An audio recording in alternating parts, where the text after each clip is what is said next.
Hello everybody, good morning. कैसे हैं आप लोग? हम लोग मित्रों चर्चा कर रहे थे फिगर्स ऑफ स्पीच की। तो आज 4-5 फिगर ऑफ स्पीच की और चर्चा हो जाती है। आज है periphrasis. Periphrasis is a Latin word which means round about. Round about का मतलब किसी चीज़ को सर्कमलोक्यूशनरी वे से या घुमा फिरा करके जो है व्यक्त करना। In periphrasis a thing is expressed in a circumlocutionary way instead of saying it directly. Periphrasis वो अलंकार होता है जिसमें किसी वस्तु को या किसी बात को सीधे न कह करके घुमा फिरा करके व्यक्त किया जाए। जैसे एग्जाम्पल अगर हम लें कि don't be proud of the shroud of this salient clay. अगर इसका हिंदी वर्जन किया जाए तो प्राउड कहते हैं घमंड करने को, गर्व करने को, श्राउड कहते हैं कफन को, और सैलिएंट क्ले, क्ले कहते हैं मिट्टी को। मतलब ये कि मानव शरीर एक खूबसूरत मिट्टी का आकार है और इसके ऊपर जो खाल चढ़ी हुई है, जो स्किन है, वो एक तरह से श्राउड का काम करती है। तो ये कहा जा सकता है कि खूबसूरत के शरीर के ऊपर किसी भी व्यक्ति को गर्व नहीं करना चाहिए। तो सीधे अगर हम ये कह दें कि don't be proud of your beautiful body, तो ब्यूटीफुल बॉडी को किस तरह से व्यक्त किया गया? Proud of the shroud of this salient clay. यानी बॉडी को हमने घुमा फिरा करके रिडेंडेंटली वे में अनावश्यक शब्दों का प्रयोग करते हुए इतने घुमा फिरा करके व्यक्त किया। दूसरा एग्जाम्पल लें कि we will meet in the year's penultimate month. Penultimate month का मतलब कि वर्ष के आखिरी महीने से पहले का महीना, यानी कि नवंबर। हम ये कह सकते हैं कि we will meet in November. तो डायरेक्टली न कह करके क्या कहा गया? Year's penultimate month. और इस तरह का फिगर ऑफ स्पीच अगर पेरीफ्रासिस की बात की जाए तो वो सबसे ज़्यादा मिलता है हमको शेक्सपियर के हेमलेट में, जो पोलोनियस है उसके स्टेटमेंट में पेरीफ्रासिस अलंकार पर्याप्त रूप से मिलता है। नोट कर लें, फिर इसके बाद जो है हम आगे की चर्चा करते हैं।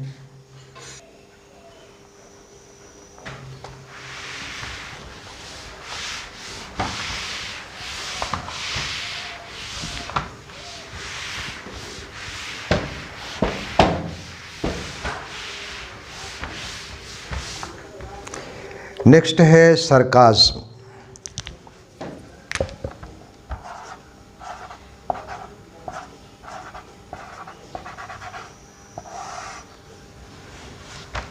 The word sarcasm is derived from Greek word sarkasmos.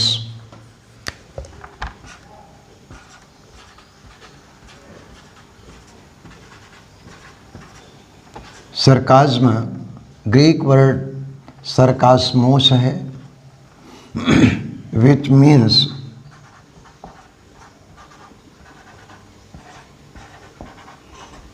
tearing of flesh.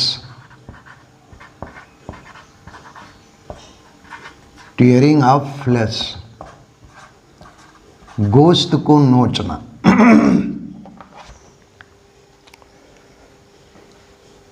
Light भी जल रही बेटा। In sarcasm we do not state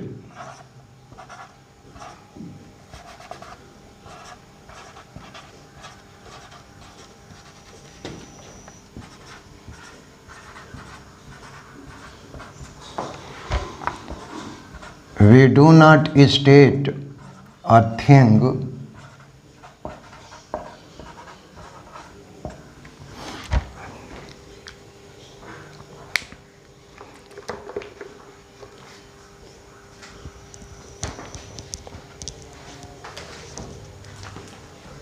do not state a thing directly.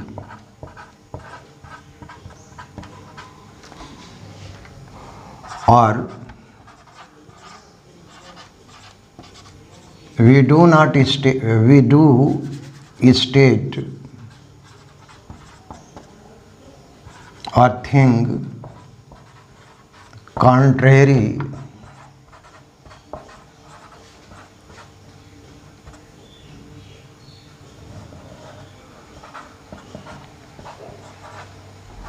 to our intention of saying.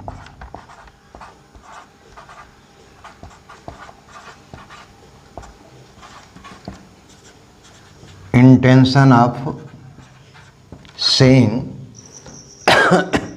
but it is said in such a way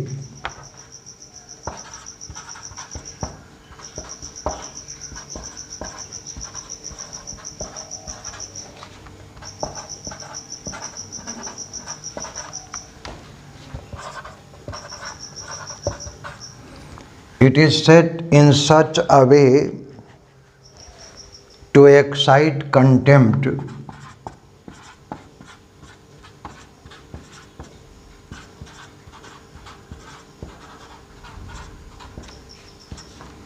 or ridicule.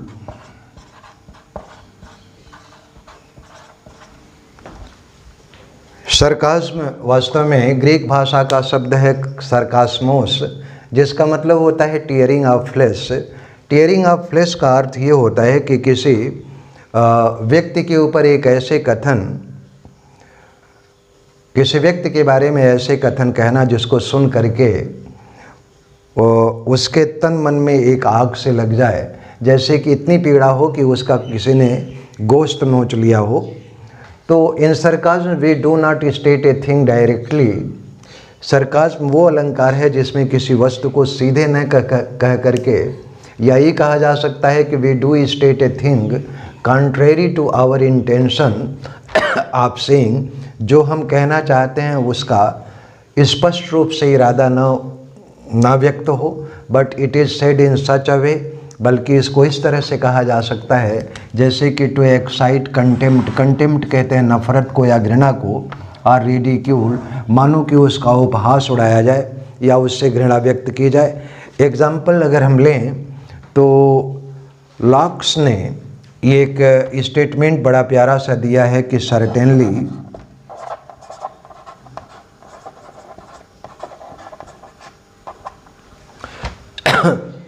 God did not make man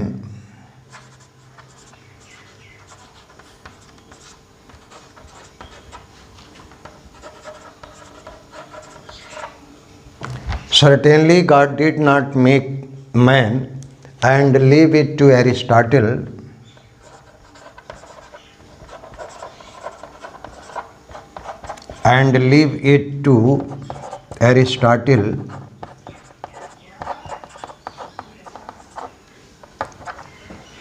Certainly God did not make man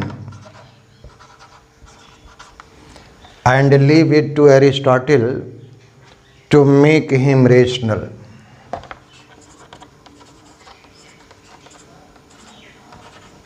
To make him rational. ये statement है lock का। वास्तव में अगर देखा जाए तो Aristotle की बुद्धिमत्ता के ऊपर उपहास उड़ा रहा है लॉक, और ये कहता है कि निश्चित तौर पर ये कहा जा सकता है कि मनुष्य को ईश्वर ने नहीं बनाया, और अगर बनाया भी तो रेशनल कहते हैं तार्किक को या बुद्धिमान को, बुद्धिमान नहीं बनाया। और व्यक्ति को बुद्धिमान बनाने का कार्य किसके ऊपर छोड़ दिया? एरिस्टोटल के ऊपर। तो डायरेक्टली हम ये कह सकते हैं एरिस्टोटल का इसमें उपहास उड़ाया है लॉक ने। दूसरा एग्जाम्पल लें कि we Christian have just enough religion. वी Christian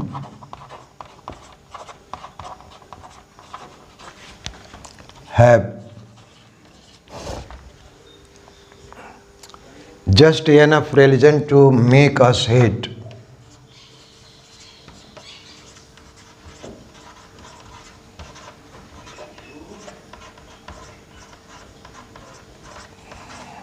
Just enough religion to make us hate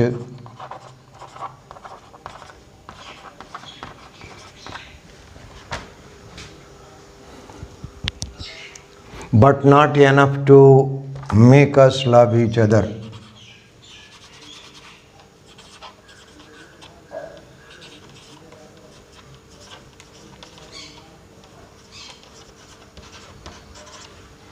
But not enough to make us love each other. अगर देखा जाए तो इस स्टेटमेंट में क्रिश्चियनिटी का उपहास उड़ाया जा रहा है और ये कहा जा सकता है कि हम क्रिश्चियन लोग पर्याप्त तो धर्म रखते हैं, वो धर्म जो भाईचारा और आपसी प्रेम को बढ़ावा देता है, लेकिन कहता है कि we Christian have just enough religion to make us hate. और उस धर्म का आज उपयोग क्या हो रहा है कि एक दूसरे से हम घृणा करते हैं, but not enough to make us love each other. बल्कि धर्म का उद्देश्य प्रेम, सहकार, सहयोग, भाईचारा और प्रेम को बढ़ावा देने के लिए होता है। तो ये कहा जा सकता है कि क्रिश्चियनिटी एक ऐसा धर्म है जो हमें एक दूसरे से प्रेम न करना सिखा करके एक दूसरे से जो है घृणा सिखाता है। तो ये कहा जा सकता है कि इस लाइन में सरकाज़्म है। नेक्स्ट फिगर ऑफ स्पीच की मित्रों चर्चा कर ली जाए, नोट करें, फिर इसके बाद जो है आगे बढ़ते हैं। एंटीफ्रासिस।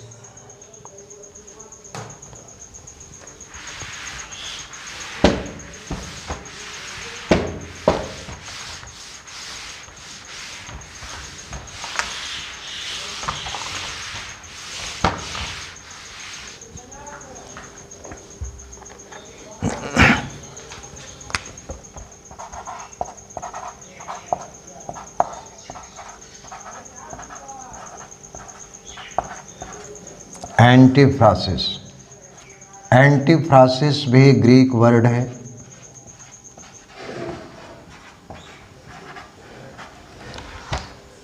एंटी कहते हैं अपोजिट और फ्रासिस कहते हैं डिक्शन को।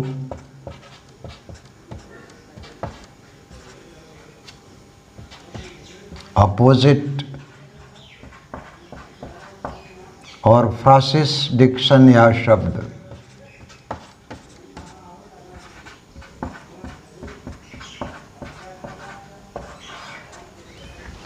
Antiphrasis. In antiphrasis, a word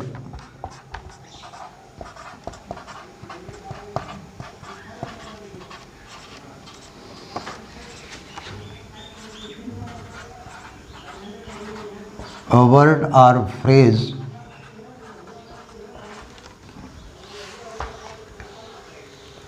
is used to mean the opposite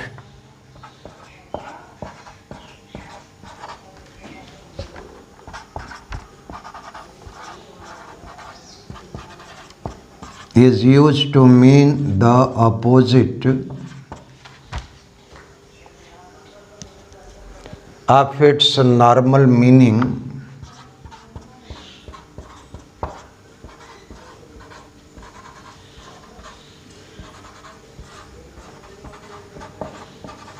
opposite of its normal meaning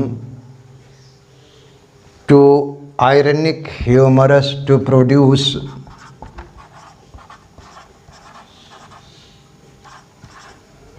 ironic and humorous effect।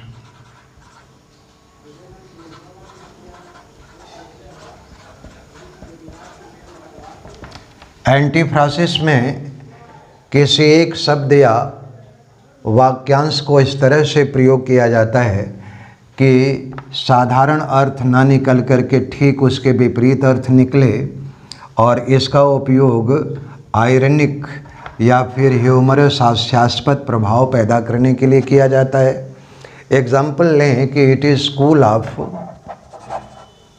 Go yes, it is school of 45 degree Celsius under the tree.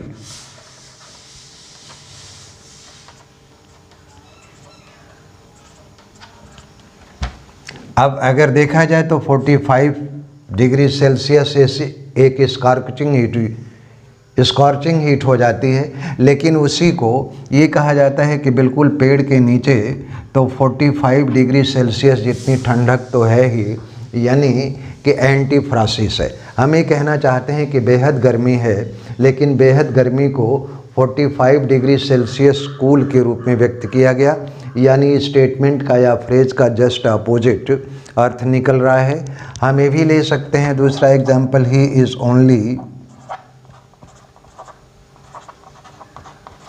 Only a child of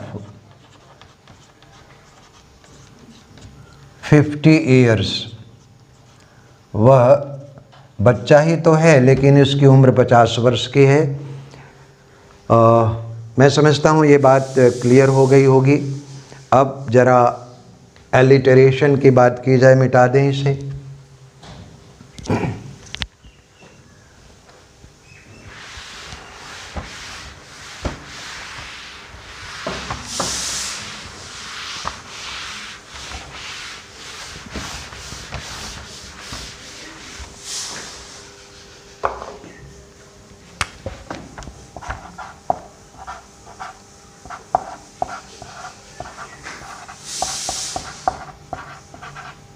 alliteration से आप लोग परिचित होंगे, जिसको अनुप्रास कहते हैं।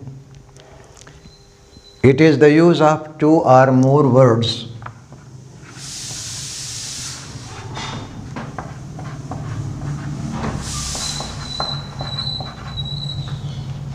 we use 2 or more words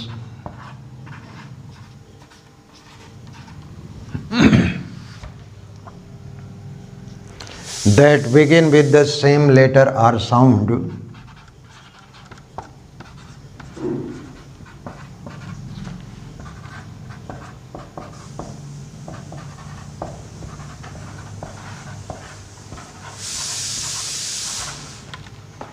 same word or sound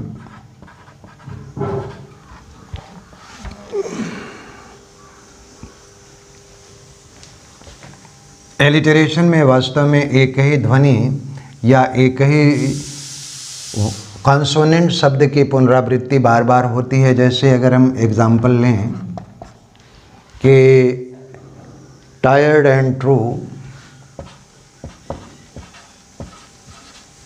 tired and true,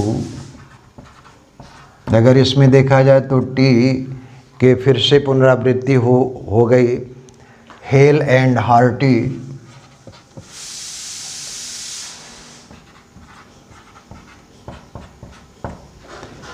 hello and hearty in merry month of March,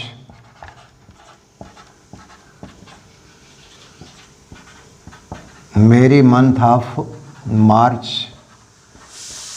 इसमें रिपीटेशन एच का है और तीसरे में यम का है। एग्जाम्पल ही कवर लें, हाउ हाउटली,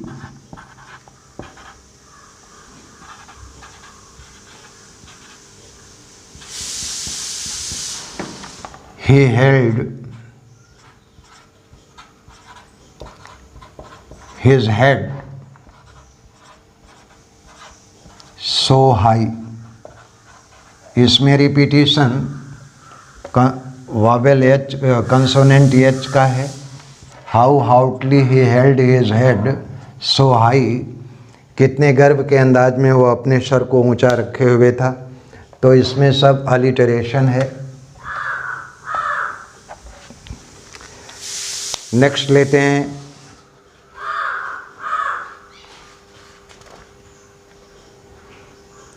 एनाफोरा, मिटा दें। बेटा जरा देखना जो है कितने, करीब 25-30 मिनट हो जाए तो बंद कर देना।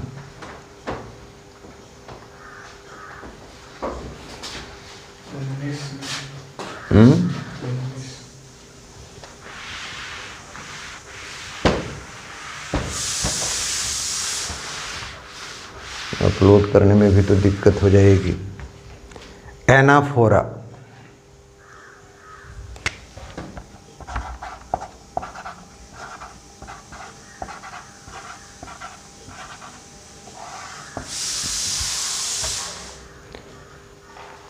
It consists of repeating a sequence of words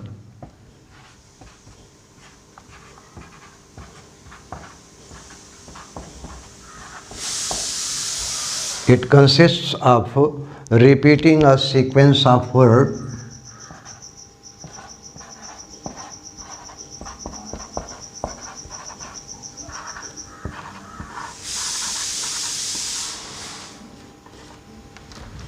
repeating a sequence of words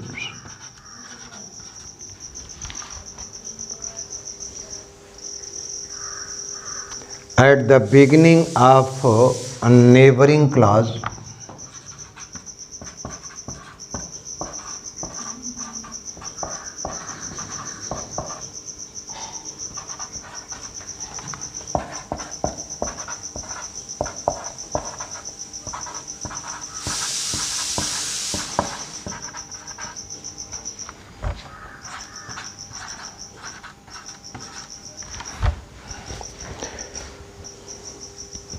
to give them emphasis.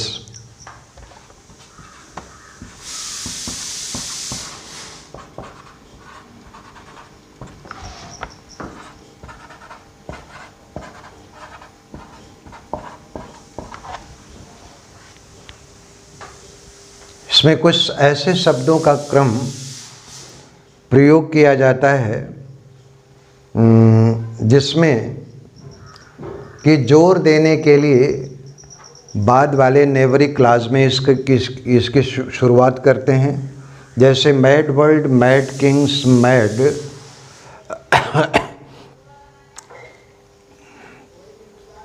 Example Shakespeare का लेते हैं, मैड किंग।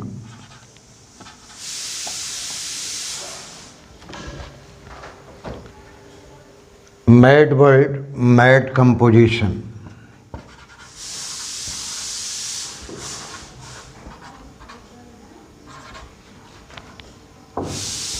Mad composition.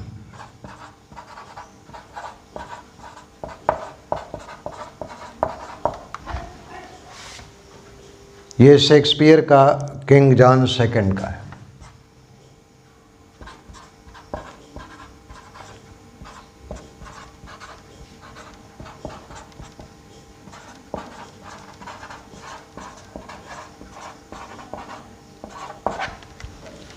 दूसरा एग्जाम्पल लें कि what the hammer.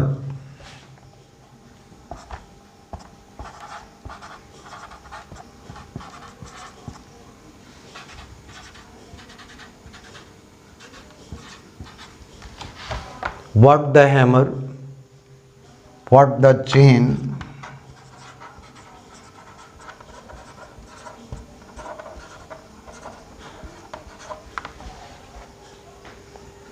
in what furnace was thy brain,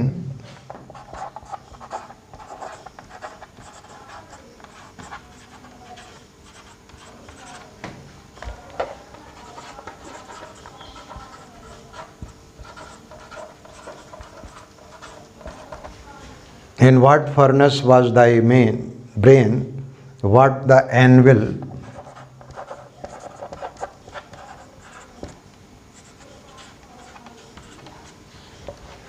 what the anvil, what dead grasp,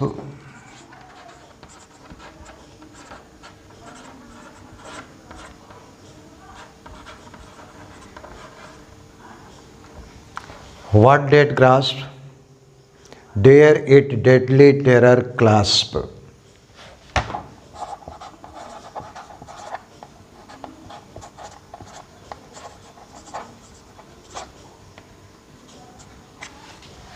Dare its deadly terror clasp.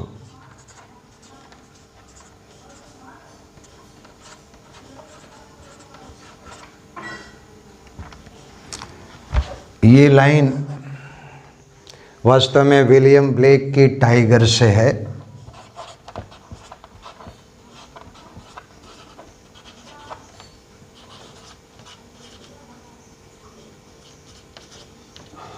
Tiger नाम की कविता से है। इसमें रिपीटिशन है व्हाट और व्हाट। तो ये कहा जा सकता है कि it consist of repeating A sequence of words at the beginning of neighbouring class. कि एनाफोरा में हम क्या करते हैं कि बाद वाली जो क्लास है, जिस शब्द से शुरुआत होती है उसके तुरंत बाद वाली क्लास में भी उसी शब्द से शुरुआत की जाती है, और केवल इसका उद्देश्य एम्फेसिस क्रिएट करना होता है, जोर देना होता है। स्ट्राइक, और भी एग्जांपल लें कि strike as I strike the foe.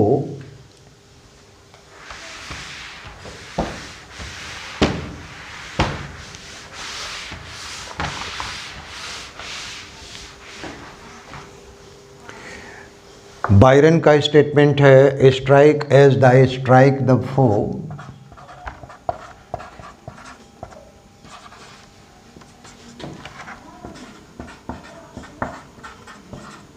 As I strike the foe. Foe कहते हैं दुश्मन को। Strike as I would have struck those,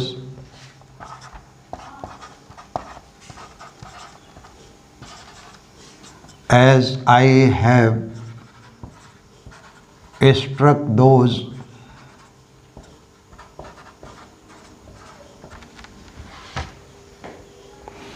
strike deep my curse,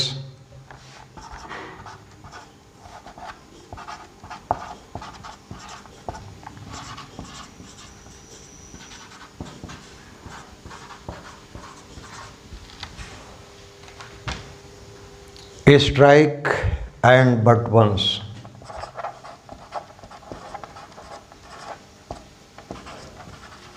but once, ये लाइन ली गई है बायरन की मैरिनो फैलीरो।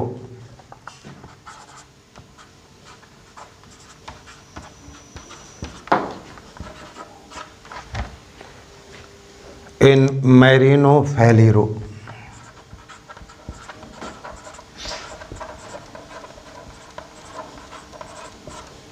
मैरिनो फैलीरो नाम की कविता से। इसमें sequence of word strike strike strike strike. Okay dear, आज इतना ही, फिर जो है कल मिलते हैं।